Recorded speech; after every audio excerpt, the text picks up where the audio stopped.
Salut tout le monde, soyez les bienvenus sur Investir dans les dividendes. J'espère que tout se passe bien pour vous, que vous allez bien. Aujourd'hui dans cette vidéo, on va parler de trois entreprises qui ont augmenté leurs dividendes de plus 10 à plus 24%. Et attention, dans ces trois entreprises qui sont toutes éligibles au PEA, il y en a une qui est une petite pépite. Je suis persuadé que 99% d'entre vous ne connaissent même pas cette entreprise. D'ailleurs, moi-même, je l'ai découverte très récemment et je l'ai directement rentrée en portefeuille tellement je trouve que c'est une petite pépite et je vais du coup vous la présenter dans cette vidéo.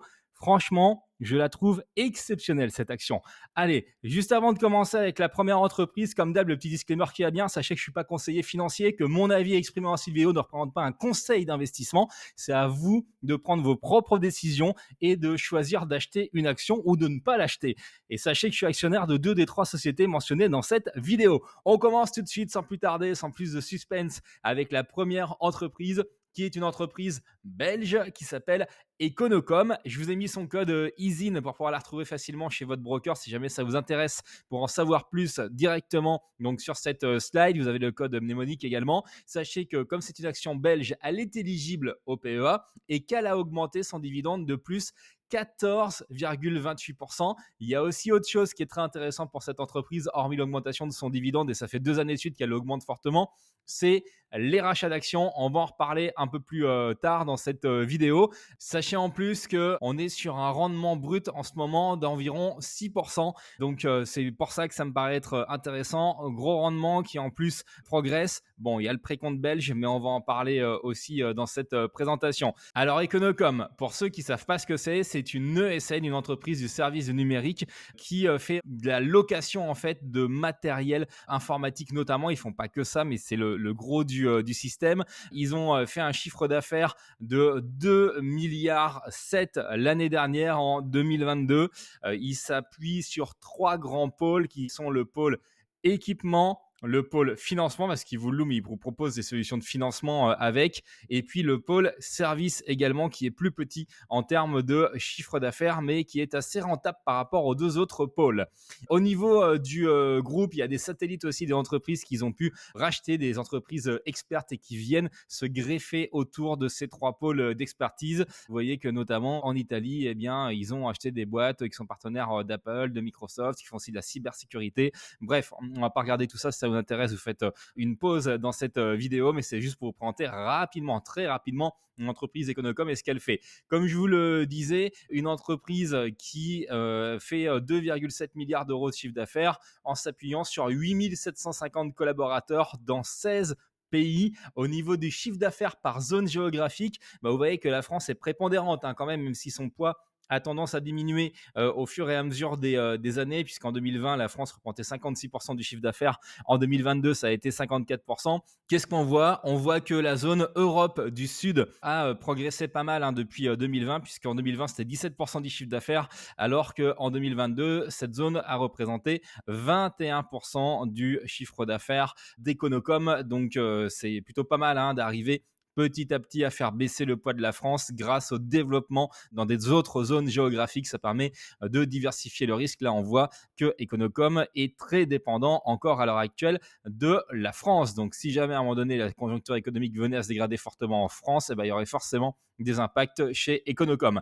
Petit point, comme je vous en parlais, je vous le teasais au début, sur la répartition du capital avec aussi le nombre d'actions. On va y revenir, mais vous voyez qu'au 31 décembre 2022, il y avait 40% des actions qui étaient aux mains du public, 40% dans les sociétés contrôlées par Jean-Louis Bouchard. Alors Jean-Louis Bouchard, c'est tout simplement le fondateur et encore le PDG actuel de l'entreprise Econocom. Et vous voyez qu'en fin d'année 2022, si on cumule les 3,04 plus les 16,77, vous aviez 19,81% du capital qui avait été racheté par Econocom et ses différentes filiales. Donc, gros programme de rachat d'actions. Et d'ailleurs, ces actions ont été annulées. Il y a eu 43 884 000 actions qui étaient détenues en propre et qui ont été annulées. Et ça a permis de faire quoi? Ça a permis de faire en sorte que l'ensemble des actionnaires qui sont présents au capital puissent se relever. Donc, si on regarde la photographie au 24 juillet, eh bien, vous avez le flottant, donc le public, qui est passé à 49,71%.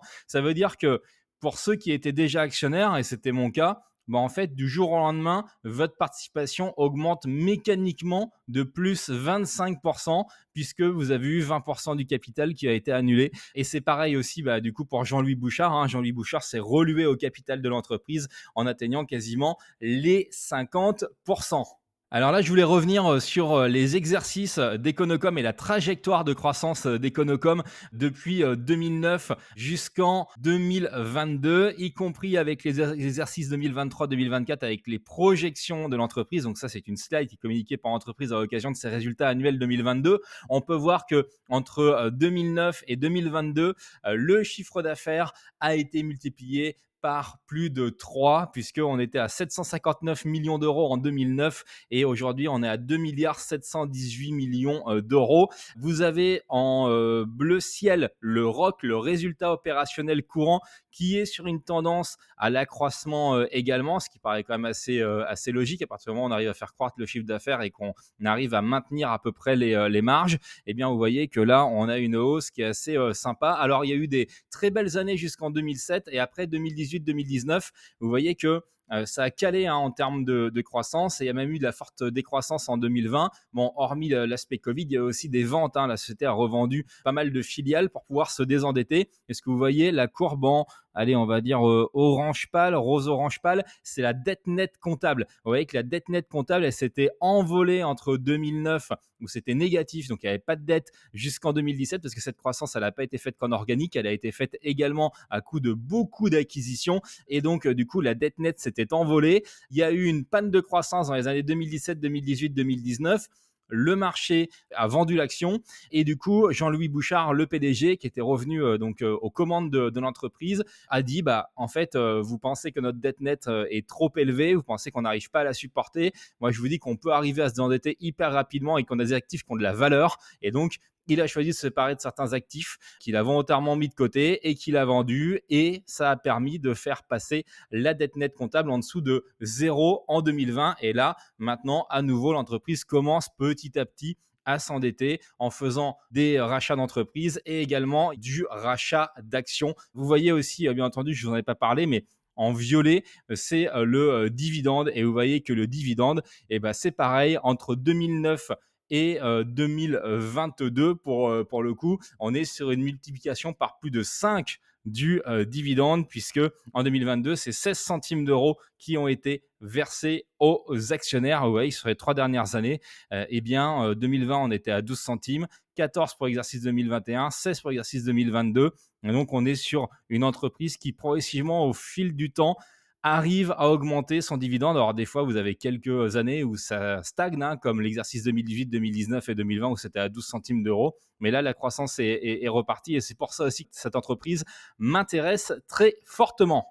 Si on regarde rapidement le compte de résultats simplifié pour 2022, donc le chiffre d'affaires, on en a parlé, il a été en croissance globale de quasiment 15% grâce à de l'organique plus des acquisitions. Le ROC, le résultat opérationnel courant, a augmenté moins vite que le chiffre d'affaires à plus 9,2%. Le résultat net a augmenté encore moins vite que le ROC, mais c'est aussi parce qu'en 2021, il y avait eu 10 millions d'euros de plus-value de cession, donc ça a forcément impacté positivement le résultat net, donc la comparaison n'est pas vraiment en faveur de l'année 2022. Et puis, vous avez eu quelques hausses de charges opérationnelles. Il y a des coûts de départ et à des pertes sur d'anciennes créances, donc des pertes clients. Et donc, c'est pour ça que le résultat net n'a pas augmenté plus fortement que ça. Mais vous l'avez compris, c'est un petit peu en trompe-l'œil par rapport à 2021. Et si on regarde le résultat net récurrent qui exclut les effets d'amortissement des actifs incorporels d'acquisition, c'est net des effets fiscaux, etc.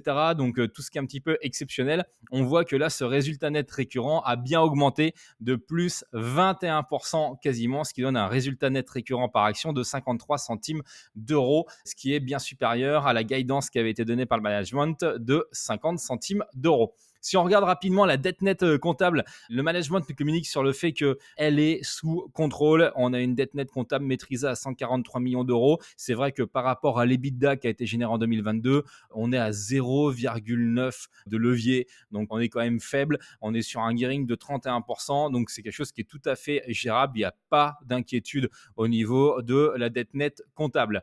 Intéressons-nous maintenant rapidement au cash opérationnel.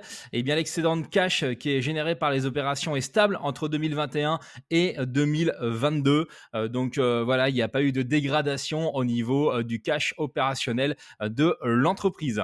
Parlons maintenant rapidement des opérations de croissance externe qui ont lieu en 2022. Vous voyez que c'est 3 acquisitions qui ont été faites en Espagne, aux Pays-Bas et en France. Avec ces 3 acquisitions, eh bien, le CA 2022 a augmenté d'environ 100 millions d'euros. On va zoomer dans un instant sur 2 de ces 3 activités, notamment on va parler de Lidis, qui est une boîte hollandaise, et également de Sophie Group, qui est un spécialiste du reconditionnement du matériel informatique. C'est un levier qui est vraiment important aujourd'hui dans les appels d'offres du groupe. L'entreprise donc a la volonté d'accélérer sur 2 activités, de les développer fortement. Il y a notamment cette activité qui a été rachetée, donc comme je vous le disais, à l'étranger, aux Pays-Bas, qui est le développement donc du coup de l'activité audiovisuelle. C'est un marché qui est mondial, qui est fragmenté mais en forte croissance, c'est-à-dire 6% de croissance annuelle, et cette projection, vous pouvez la tirer sur les 10 prochaines années. Normalement, on sera toujours dans ces taux de croissance-là. Donc, c'est intéressant de faire une acquisition sur un marché qui est en croissance organique plus importante que celle de l'entreprise Econocom. Et donc là, vous voyez l'image, c'est des écrans dans un aéroport. En l'occurrence, ils ont racheté donc cette boîte Lidis, qui a notamment le marché de l'aéroport d'Amsterdam Schiphol. Et donc, cet aéroport, il est très important, hein, puisque ça doit être le 3e ou 4e aéroport en Europe, derrière Londres Heathrow, derrière Charles de Gaulle. C'est le plus gros aéroport du pays, et également c'est la base de la compagnie aérienne KLM, partenaire d'Air France. Et ça, du coup, ça me paraît être vraiment intéressant, cette acquisition de cette société-là, qui est implantée dans les aéroports notamment, puisque déjà Schiphol, c'est une belle référence. Et en plus, comme ce marché est très fragmenté, eh bien Econocom va pouvoir être un consolidateur naturel de ce marché et surfer sur cette tendance-là. L'autre acquisition qui a été faite, c'est plutôt d'après les explications de Jean-Louis Bouchard lors des questions avec les analystes. C'est plutôt le fait de pouvoir répondre à des appels d'offres et ne pas se faire exclure à des appels d'offres, parce qu'aujourd'hui, quand vous voulez louer du matériel, en tout cas, vous répondez à un appel d'offres pour répondre aux besoins des entreprises d'avoir du matériel financé. Eh bien, il y a toujours une composante RSE, et notamment qu'est-ce que vous allez faire des produits après, comment vous les traitez chez vous dans votre entreprise par rapport justement à l'économie circulaire. Et par rapport à ça, eh bien, il se devait d'avoir une entité reconditionnement pour pouvoir mettre dans les appels d'offres qui reconditionnent les produits pour leur donner une seconde vie après. Et donc là, ils n'attendent pas une croissance de dingue par rapport à cette activité, en tout cas au moment où ils ont présenté les résultats 2022, mais pour le coup, ils jugent que c'est indispensable pour pouvoir continuer à remporter de gros appels d'offres. Alors, si on regarde rapidement les différents plans stratégiques du groupe, en 2009, il y a eu le plan Horizon 2012, donc qui a accompagné la croissance de l'entreprise. Vous avez eu un plan mutation entre 2013 et 2017.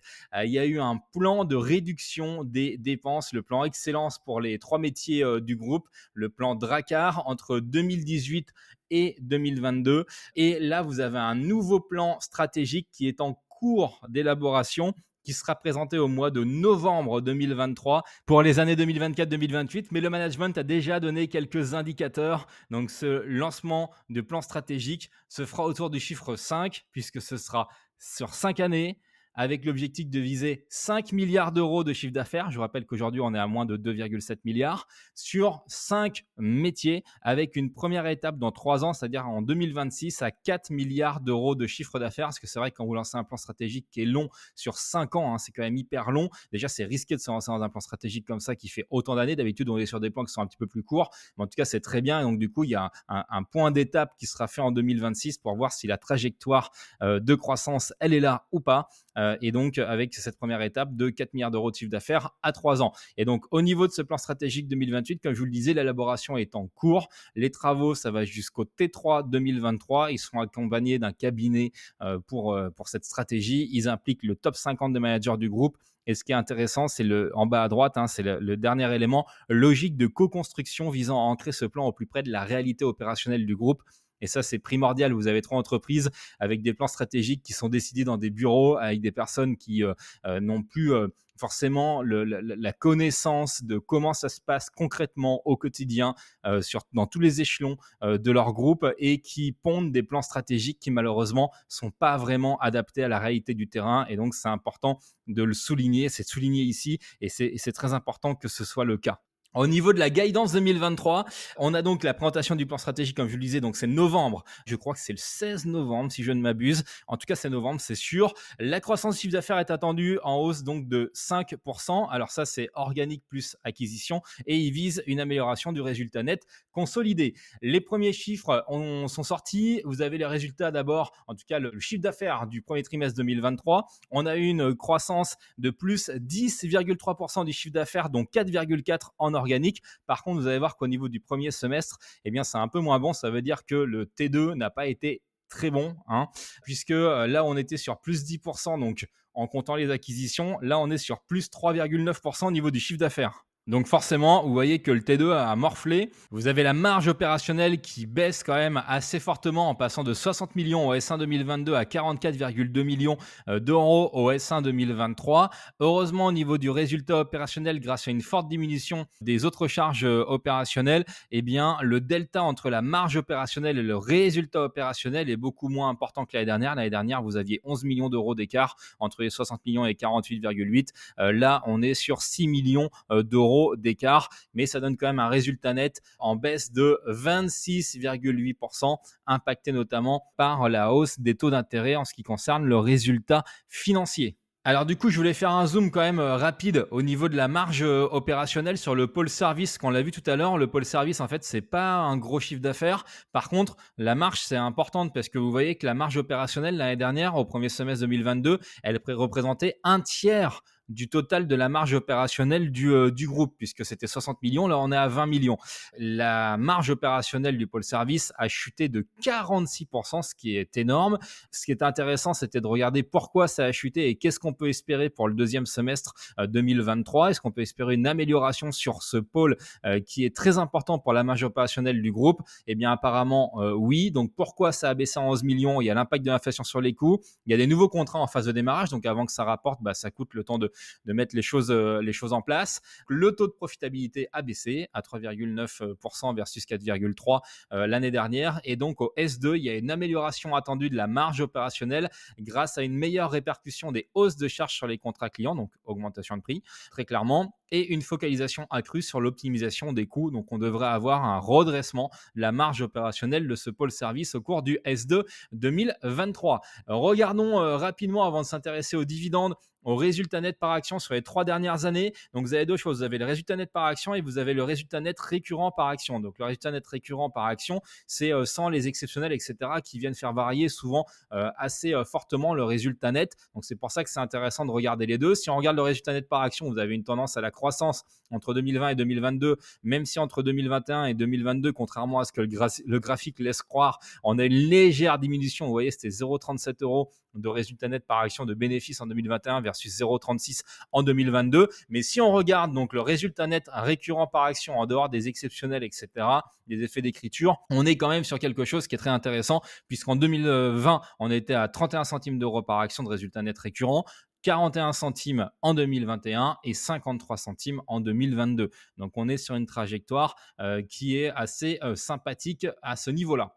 Si on regarde maintenant le retour à l'actionnaire, donc le dividende, alors c'est une action belge, comme je vous le disais, donc attention, pour nos amis belges, en fait, ça se passe comme d'habitude. Pour tous les Français qui m'écoutent et qui sont comme moi en France et qui ont peut-être dans leur portefeuille Econocom, dans leur PEA, eh bien là, vous avez un précompte pris par l'État belge qui normalement est de 30%. Il est de 30%, mais le côté sympathique d'Econocom, c'est qu'en fait, c'est pas vraiment un dividende, c'est un remboursement de primes d'émission qui fait que le précompte ne s'applique pas exactement de la même manière. Et vous voyez, pour moi, je vous l'ai noté en bas à droite, au total, je reçois un dividende diminué de 17,50%. Donc, vous voyez, ça me permet d'atténuer quand même une partie du précompte belge. Vous savez que ce précompte n'est malheureusement pas récupérable quand vous êtes dans le cadre d'un PEA. Quand vous êtes dans un compte titre, c'est récupérable dans la limite des accords qui sont passés avec l'État belge, entre l'État français et l'État belge, mais dans un PEA, eh bien, comme il n'est pas imposé, eh bien là, vous n'avez pas la possibilité de récupérer ce précompte. Donc c'est pour ça que c'est intéressant que Econocom procède à des remboursements de primes d'émission par action, et c'est pas seulement cette année, hein, ça fait des années qu'ils font ça, donc à chaque fois, j'ai moins que les 30% qui sont retenus, donc c'est toujours ça de gagner par rapport à ce fameux dividende. Donc qu'est-ce qu'on voit? On voit que ce dividende, il a été augmenté en passant de 12 centimes à 14 centimes en 2022 versus ce résultat 2021, et en 2023, eh bien, on est sur 16 centimes d'euros. Et donc, c'est vrai que par rapport à ça, vous voyez la progression en 2 ans, ça représente plus 33% de dividendes qui ont été versés. Donc ça, c'est quand même très intéressant, et je pense que Econocom va être en mesure de continuer à augmenter son dividende progressivement. Alors ça sera peut-être pas 2 centimes d'euros à chaque fois par action en plus, mais s'il y a ne serait-ce que 1 centime de plus chaque année pendant les 10 prochaines années, moi franchement, ça me va parfaitement bien. Alors, en ce qui concerne le dividende d'Econocom, donc comme je vous le disais, c'est au titre de l'exercice 2022 versé en 2023, c'est 16 centimes d'euros. Si on fait le payout ratio par rapport au bénéfice par action récurrent, on est sur 30%. Si maintenant on fait par rapport au résultat net, je vous ai expliqué la différence juste avant, en tout cas on l'a vu dans les slides précédentes, on est sur un payout ratio qui est encore une fois tout à fait soutenable à 44%. Il n'y a pas de problème, l'entreprise peut continuer à faire des acquisitions, à croître et en même temps à verser un dividende stable ou en croissance. Si on regarde le cours de bourse au moment où je tourne cette vidéo, cours de bourse d'Econocom, je vous ai mis à gauche les 5 dernières années et à droite l'historique total du cours d'Econocom. Donc, qu'est-ce qu'on peut constater en haut à gauche? On voit qu'au moment où je tourne cette vidéo, l'action cote à 2,61 euros. Elle avait clôturé le vendredi 4 août à 2,61 euros. Forcément, 2020, elle s'était pris la pandémie, hein, donc elle a été descendue très très bas, aux alentours des 1,40 € de mémoire, 1,50 €. Alors, j'en avais déjà pris, hein, j'en avais pris à cette époque, j'étais rentré en 2019, j'en avais racheté en 2020, j'avais revendu quand l'action avait bien progressé, et là je suis re-rentré. Je vais vous expliquer ma position sur cette entreprise, la slide suivante, mais là qu'est-ce qu'on peut voir? On voit que ça avait bien progressé jusqu'à première partie de l'année 2022, et après ça a pas mal rebaissé. Donc je trouve qu'au cours actuel on est sur quelque chose qui est quand même intéressant, et comme je le disais, en brut on est quand même sur plus de 6,13% de rendement sur dividende. Et si vous regardez maintenant le graphique de droite, je vous ai sélectionné quasiment le plus haut, ou le plus haut qui était en 2017, avant qu'il y ait des problèmes de croissance de chiffre d'affaires et que Jean-Louis Bouchard soit obligé de revenir aux commandes de son entreprise. Là, vous avez quand même une action qui cote 2 tiers de moins que ce qu'elle valait au plus haut de 2017. Alors, au plus haut de 2017, c'était sûrement trop haut. Mais franchement, je pense qu'avec cette action, on peut avoir et du dividende croissant, et en plus un cours de bourse qui pourrait s'apprécier. J'estime que vers 4 euros, 4,50 €, on serait sur quelque chose de correct, surtout si Econocom continue à racheter ses actions et à les annuler. Ça, c'est très intéressant pour l'actionnaire, puisqu'ils peuvent se permettre de verser plus de dividendes comme il y a moins d'actions, et en plus de mieux valoriser l'entreprise avec du coup moins d'actions, et donc un cours de bourse qui peut être amené à monter. Allez, si on regarde rapidement mon portefeuille, à l'heure actuelle, j'ai 2500 actions Econocom. Alors, j'ai un PRU un peu élevé. J'ai peut-être acheté un peu trop tôt, hein, quand je suis revenu sur l'action Econocom. J'ai un PRU de 2,97 euros. Néanmoins, il me semble correct, mais c'est vrai que je serais plus à l'aise, enfin plus à l'aise, je suis à l'aise, hein, avec ma position Econocom, mais en tout cas, j'aurais préféré avoir un PRU de 2,50 €, 2,60 €, ça aurait été mieux pour moi. Il n'empêche que là, je suis pas sur un mauvais PRU. Entre-temps, en plus, j'ai touché des dividendes. Donc, ça représente un investissement initial de 7 433 euros. Et mon rendement brut sur PRU est de 5,38%. Donc, après, si on déduit les 17,50%, bah, vous voyez que je suis globalement sur du 4,20, 4,40. Je fais ça de tête, de rendement au niveau d'Econocom. Mais et j'espère bien, et je compte bien sur le fait que l'entreprise va continuer à augmenter son dividende pour progressivement passer en net la barre des 5 voire 6% de dividendes dans les années à venir. On continue ce top 3 des entreprises qui ont augmenté fortement leurs dividendes en 2023 au titre de l'exercice 2022, et on enchaîne avec la deuxième action de ce top 3 et l'entreprise Equasens. Equasens, c'est anciennement Pharmagest Interactive. Je vais vous montrer dans un instant de quoi il s'agit si vous ne connaissez pas cette société. Ce qui est important, c'est qu'elle est non seulement éligible au PEA, mais également au PEA PME. Je vous ai mis le code EASIN pour pouvoir la retrouver facilement directement sur cette slide. Et le dividende a été augmenté cette année de plus 9,52%. Equasens, c'est vraiment une entreprise de technologie, de tech, de software qui s'adresse au milieu médical. Pharmagest Interactive, et donc Equasens de son nouveau nom, va fournir des solutions logicielles aux médecins, aux pharmacies. Alors historiquement, c'est sur les pharmacies, mais là, il se développe sur d'autres métiers, aux EHPAD, à l'hôpital, etc., etc. Donc l'idée, c'est quoi? C'est d'être patient centré, de faire en sorte qu'il y ait des dossiers médicaux numérisés et entièrement sécurisés et que ces informations puissent s'échanger, du coup communiquer entre le patient, l'hôpital, le médecin, la pharmacie, etc. pour pouvoir simplifier la vie des patients et faire en sorte de gagner du temps. Alors, Equasens a différentes divisions. Vous avez en bas la division Pharmagest, donc qui est le nom historique d'Equasens, qui est donc éditeur de logiciels et de solutions connectées pour les pharmacies en Europe. Vous avez AxiaGate Link, qui est donc éditeur de logiciels pour les établissements et services médico-sociaux en Europe. Vous avez la division médicale Soft, là ça concerne les médecins libéraux en cabinet et en groupe. Vous avez la division eConnect, qui conçoit et fabrique des appareils et des dispositifs électroniques connectés à destination des professionnels de santé et des patients. Et vous avez la division FinTech qui propose des solutions de financement de biens en location pour les professionnels de santé et les autres secteurs tertiaires. Voilà, donc vous voyez que c'est assez complet l'écosystème que propose Equasens et les domaines sur lesquels Equasens peut intervenir et vendre ses solutions. Ce qui est intéressant, c'est qu'il y a quelques années, il y a eu le Ségur de la santé. Donc, le Ségur de la santé, c'était quoi? C'était effectivement des grandes réunions, des gros colloques avec le gouvernement pour pouvoir parler justement des différentes solutions pour avoir des infos qui communiquent de manière fluidifiée, sécurisée et plus rapide entre les différents acteurs de la santé concernant un patient. Donc, c'est très clairement le dossier santé numérisé et également sécurisé dont je vous parlais à l'instant. Et ce qui est important, c'est que Equasens, c'est le premier éditeur dans la course au Ségur. C'est le premier logiciel, par exemple, vous voyez, au 30 mai 2022, de médecin de ville à obtenir la certification Ségur. Ils ont été très rapidement référencés Ségur sur Hospilink. Vous avez eu aussi le 14 novembre le premier logiciel de gestion d'officine référencé Ségur. Donc, ce qui est bien, c'est que aujourd'hui, Equasens, c'est une entreprise qui bouge, qui a un certain leadership et en même temps qui est capable de faire des innovations et de répondre présent de manière très rapide au niveau des différentes évolutions réglementaires. Et là, ça a été le cas avec leur logiciel et notamment ce qui a été décidé au niveau du Ségur de la santé.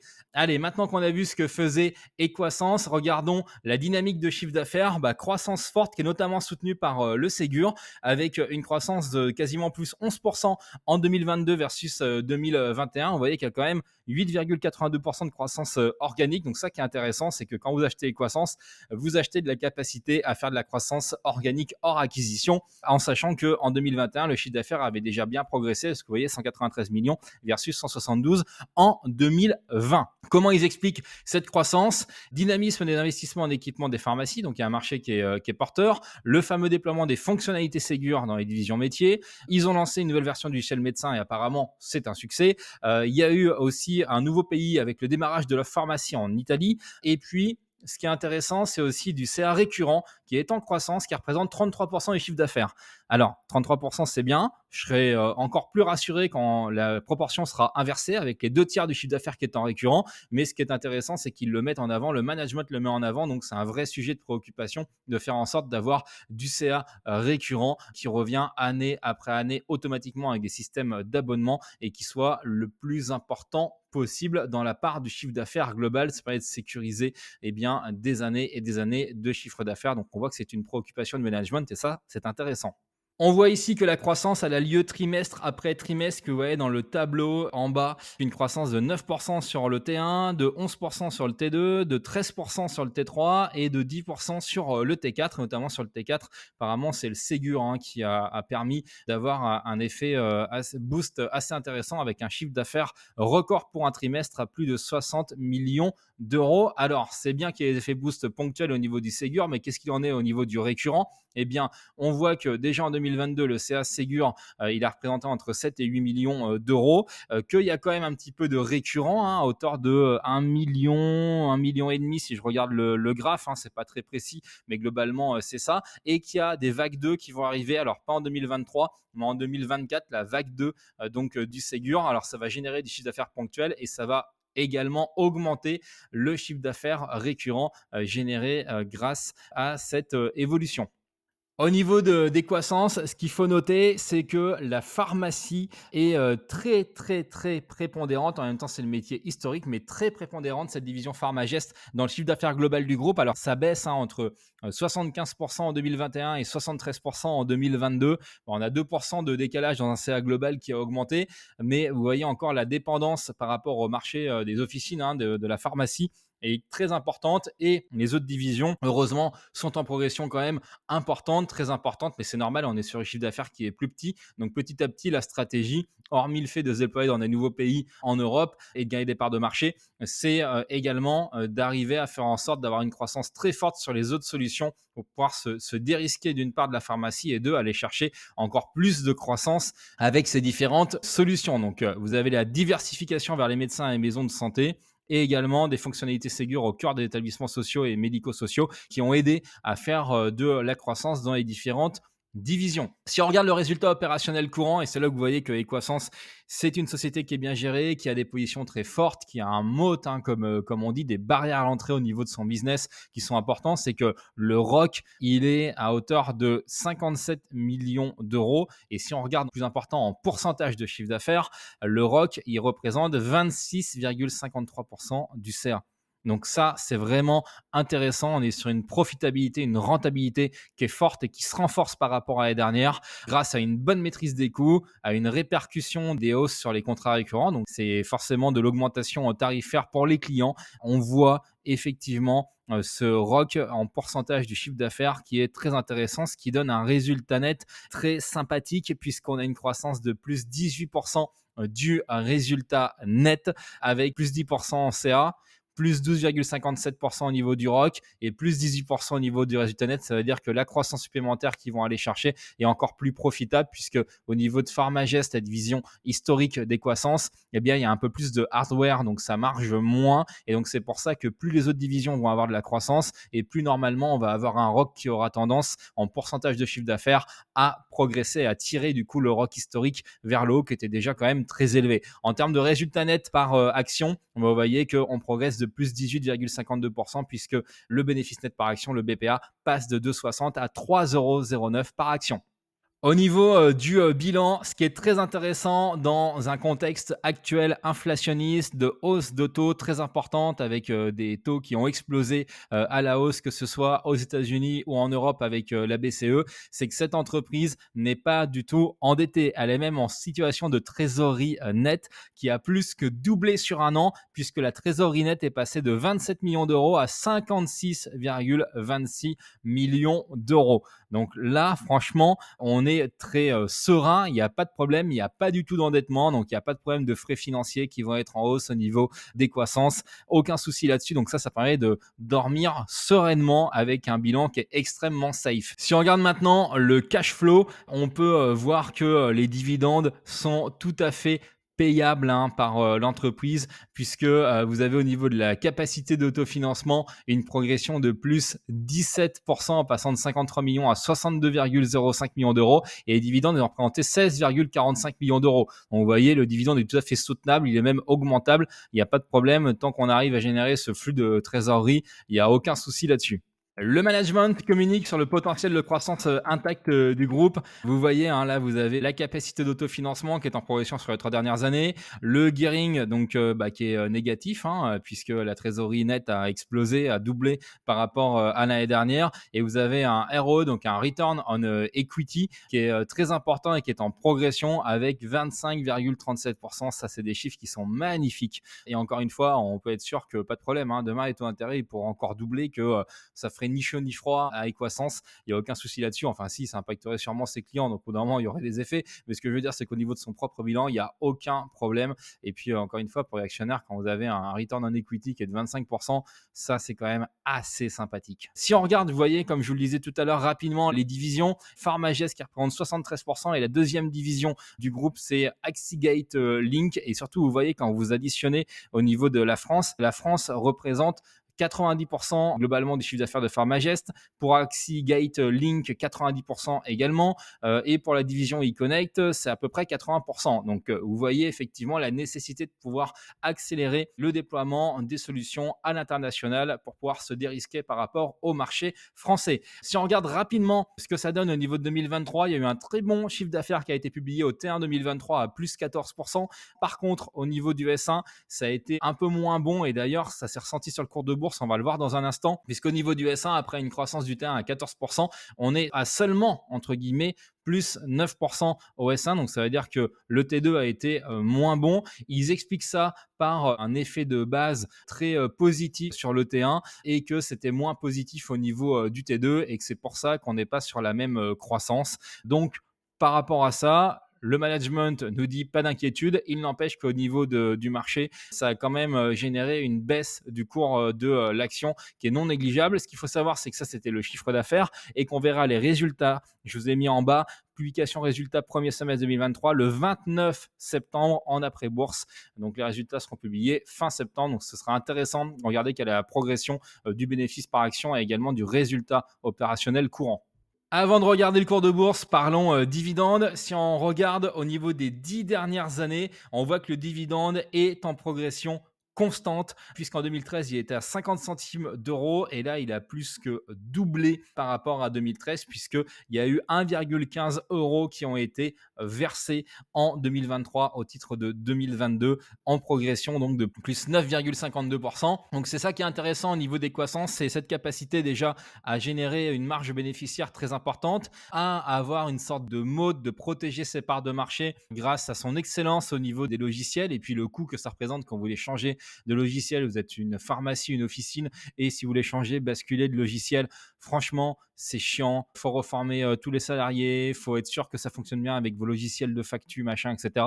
Bref, c'est très compliqué et donc du coup, Equasens est assez protégé avec sa division Pharmagest, mais du coup, c'est pas non plus hyper évident d'aller choper des parts de marché à l'étranger, là où d'autres logiciels ont des parts de marché qui sont très importantes, c'est-à-dire que Equasens peut se heurter aux mêmes difficultés que les concurrents d'Equasens ont en France pour essayer de le déloger. En revanche, vous voyez qu'en termes de dividendes, on va le voir, on n'est pas sur un gros rendement. Par contre, il y a cette capacité à pouvoir l'augmenter. Tout ce qui compte, c'est de se dire combien de temps Equasens va pouvoir continuer à augmenter son dividende dans ces proportions-là. Donc pour ça, il va falloir aller chercher de la croissance, arriver à protéger ses marges, mais dans un contexte boursier actuel qui n'est pas forcément évident par rapport à la notion d'inflation et de hausse des taux d'intérêt pour les entreprises endettées, et bien avec Equasens, une entreprise qui n'a pas de dette, qui a la capacité d'acquisition et qui génère une marge qui est extrêmement importante. Donc, comme je vous le disais, 1,15€ de dividende par action en 2023 au titre de 2022. Le BPA, lui, avait augmenté de 18,52%. Donc ça, c'est quand même plutôt safe.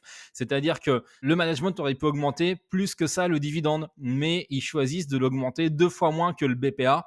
Et ça, pour moi, c'est de la bonne gestion. Ça laisse encore beaucoup de ressources pour cette entreprise de croissance pour investir dans ses propres activités et racheter éventuellement des entreprises concurrentes ou complémentaires. Et on voit que ça donne un payout ratio de 37% par rapport au BPA de 3,09€. Après, oui, le rendement sur dividende, il est léger, hein, c'est 1,35€. Maintenant, si jamais vous avez beaucoup de temps devant vous, ça peut être intéressant de se pencher sur le dossier Equasens et de regarder si jamais ça vous intéresse ou pas de rentrer sur cette action, parce que si jamais ils arrivent à augmenter de 7, 8, 9, 10% le dividende au cours des 15-20 prochaines années, et ben pour ceux qui achètent maintenant et à partir du moment où Equasens arrive à maintenir sa dynamique de croissance, ça c'est quand même un grand si, ça pourrait donner un taux de rendement dans 10, 15, 20 ans qui pourrait être assez sympa, aux alentours de 4, 5, 6%, si jamais elle arrive encore une fois à maintenir cette dynamique-là. Allez, regardons rapidement le cours de bourse. Alors, ce qu'on voit au cours des 12 derniers mois, c'est qu'il y a eu une baisse importante de l'action, hein, qui était à plus de 80 euros et qui a chuté en octobre 2022, en même temps que les marchés, en dessous de 60 euros. Et puis, elle s'est reprise, hein, cette action, avec un cours qui était en progression. Vous voyez, le 2 août, on était sur 83,10 €. Et puis, il y a eu la publication des résultats du S1 qui n'a pas été apprécié. Donc, vous avez eu une baisse de plusieurs pourcents le jour de la publication. Je crois que ça a chuté à peu près 4-5%.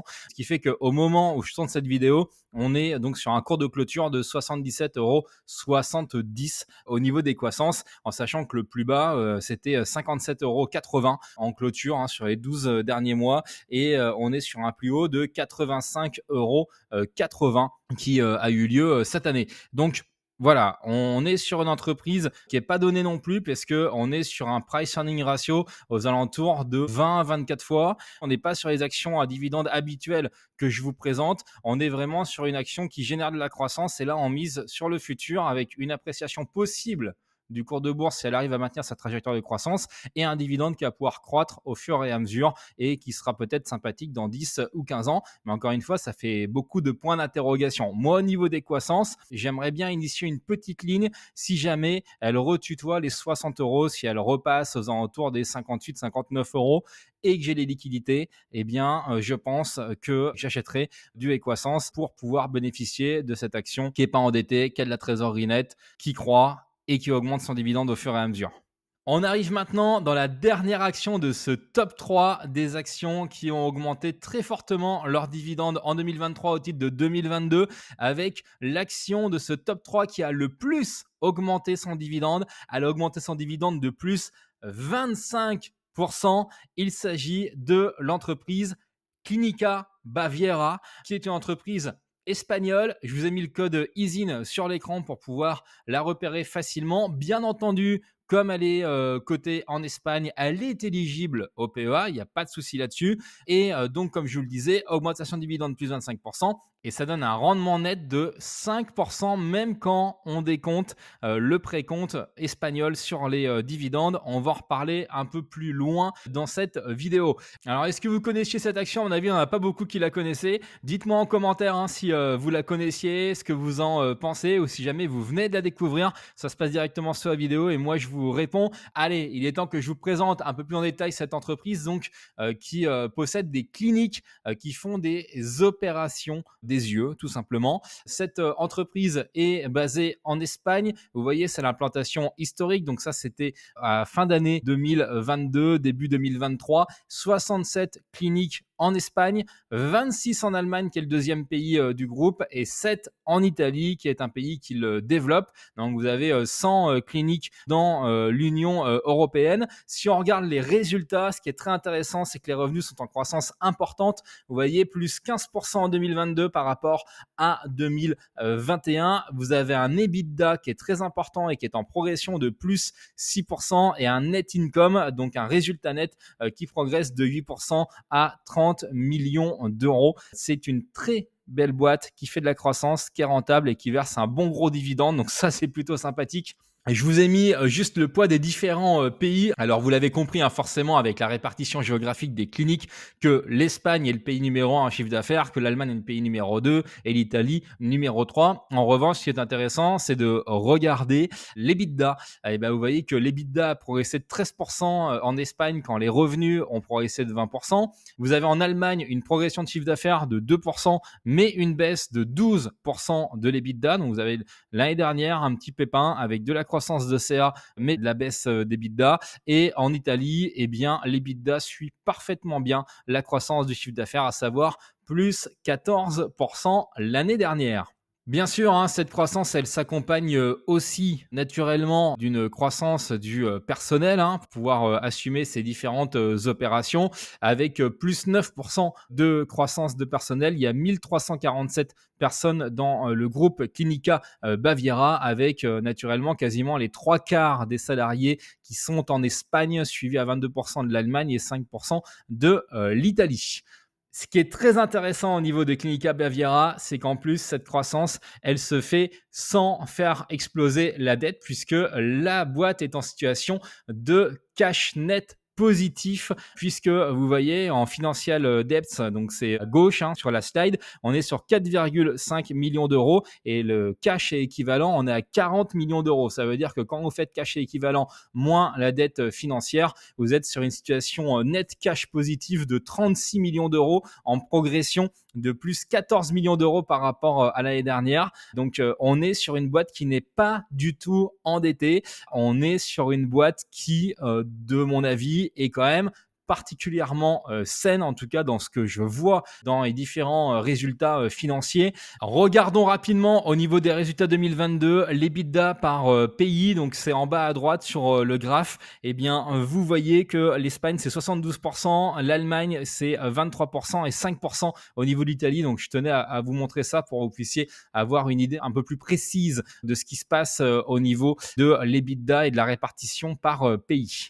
Maintenant, si on zoome sur les cash flows 2022, on voit que les cash flows from operation, donc le cash flow généré par l'activité, est d'un peu plus de 52 millions d'euros, donc en progression par rapport à l'année dernière. Et au niveau du cash flow financier, on est sur un cash flow qui va être négatif puisque il faut pouvoir payer les prêts, il faut pouvoir payer le dividende. Et quand on fait le global, c'est-à-dire le cash flow from operation, moins ce qui est investi, moins le cash flow financier, donc avec le paiement des dividendes notamment, etc., eh bien, on arrive quand même sur quelque chose de positif à plus 8 millions d'euros versus 5,4 millions l'année dernière. Donc, ça, c'est pareil, c'est quelque chose qui est intéressant, c'est-à-dire que les cash flows générés par l'opérationnel sont suffisants pour pouvoir investir, pour payer tout ce qui est financier et derrière, vous avez encore du cash net qui va pouvoir être versé directement en trésorerie, donc qui va rentrer dans les capitaux propres de l'entreprise. Donc là, on est sur quelque chose, encore une fois, qui me paraît être particulièrement sain et vous voyez que le dividende 17 millions d'euros par rapport aux 52 millions d'euros qui ont été générés sur l'année 2022, eh bien, est parfaitement soutenable avec les cash flows d'activité tant qu'on est dans ce niveau d'investissement-là.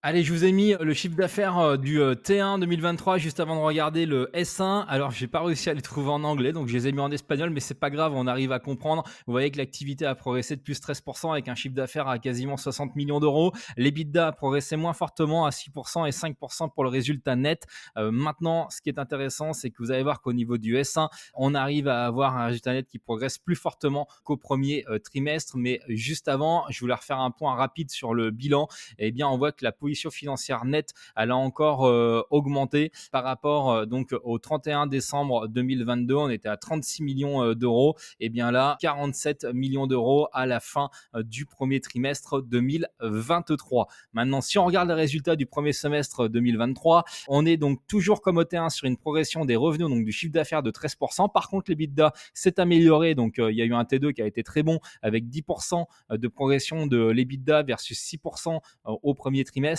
Et au niveau du net income, on est sur plus 10% versus plus 5 au premier trimestre, donc un doublement de la progression du résultat net au premier semestre 2023 versus le T1 2023. Et donc ça, c'est extrêmement intéressant. C'est vrai que la dynamique pour le moment est très positive. Je vous ai mis les revenus et l'EBITDA par pays au S1 2023. Ce qui est intéressant, c'est de voir que le meilleur taux d'EBITDA, c'est l'Allemagne avec 34,2%. Deuxième, l'Espagne qui est quand même le premier pays en facturation à 33%. Et on voit qu'en Italie, il y a du levier. Donc j'espère qu'ils vont arriver à trouver les remèdes qui vont bien puisqu'on est qu'à 20,1% d'EBITDA en Italie. Alors c'est le plus petit pays en chiffre d'affaires. Donc ça n'a pas un impact énorme. Mais c'est vrai que s'ils arrivent progressivement à faire recoller cet EBITDA sur les taux d'EBITDA de l'Espagne ou de l'Allemagne, eh bien forcément il y aura du levier qui pourra se mettre en place et si la croissance du chiffre d'affaires se poursuit, ça peut vite faire quelques millions d'euros en plus d'EBITDA. Juste avant de parler dividendes, je voulais vous montrer que le groupe continue son développement puisqu'en fait, il y a une clinique en plus qui a été ouverte en Espagne. Et puis, au niveau de la position nette financière, donc ça a baissé par rapport au T1 2023, mais si on compare par rapport à la clôture de l'exercice 2022, on est sur une progression de plus 2,4 millions de cash net. Donc, pas d'inquiétude par rapport à ça. On a un bon petit trésor de guerre qui est toujours présent dans les comptes de l'entreprise. Si on regarde rapidement les dividendes, on va va voir ça sur la slide suivante. Là, je voulais juste montrer la saisonnalité du dividende, c'est-à-dire que vous avez un acompte qui est versé au mois de décembre historiquement et le solde du dividende qui est versé au mois de mai. Donc voilà, c'est 2 fois par an. Vous avez le dividende qui est donc semestriel au niveau de Clinica Baviera, ce qui est pas inintéressant. Si on regarde le dividende versé donc en 2023 au titre de 2022, alors en nominal, on est à 1,30 € en progression de plus 25%, alors que le bénéfice par action a progressé de plus 8%. On voit que le bénéfice par action couvre le dividende, puisqu'en fait, le dividende représente 71% du BPA. Donc, c'est un niveau qui est quand même assez élevé, mais vous voyez, l'entreprise a du cash dans les caisses quand on vient de le voir à l'instant dans la vidéo. Donc, il n'y a pas de souci par rapport à ça. Et puis, on est toujours sur une logique de croissance. Pour le moment, on est sur 10% de progression de résultats nets. Donc, si jamais le nombre d'actions reste le même et que la croissance reste la même au niveau du S2, on pourra avoir un BPA quasiment de 2 € pour 2023 et donc un dividende qui pourrait peut-être être amené à progresser également. Alors 1,30 €, c'est le montant qui est versé par l'entreprise, mais là-dessus, vous avez 19% de précompte espagnol qui est pris par l'État. Et donc, c'est pour ça que je vous ai mis le rendement dividende avant taxation espagnole est de 6,13% et après taxation espagnole est de 4,97%. C'est-à-dire, en fait, 6,13 et vous retirez les 19%, mais de toute manière, ils vous sont versés moins les 19% directement sur votre PEA. Et là, vous avez 4,97%. Alors, c'est pareil, si vous achetez pas dans un PEA, mais dans un compte titre, vous pouvez, dans la limite des accords entre l'État espagnol et l'État français, demander un remboursement de ce précompte de l'État espagnol, puisque vous êtes résident fiscal français et que vous n'avez pas normalement à le payer. Donc, il y a des accords fiscaux qui existent, des conventions fiscales. Donc, si vous n'êtes pas dans un PEA, vous pouvez demander. Maintenant, si vous êtes dans un PEA, vous ne pouvez pas demander à récupérer ce précompte-là. Donc, il faut savoir que par rapport au cours actuel, on est sur du 4,97% après taxation, ce qui reste plutôt bien quand même pour une boîte qui est en croissance.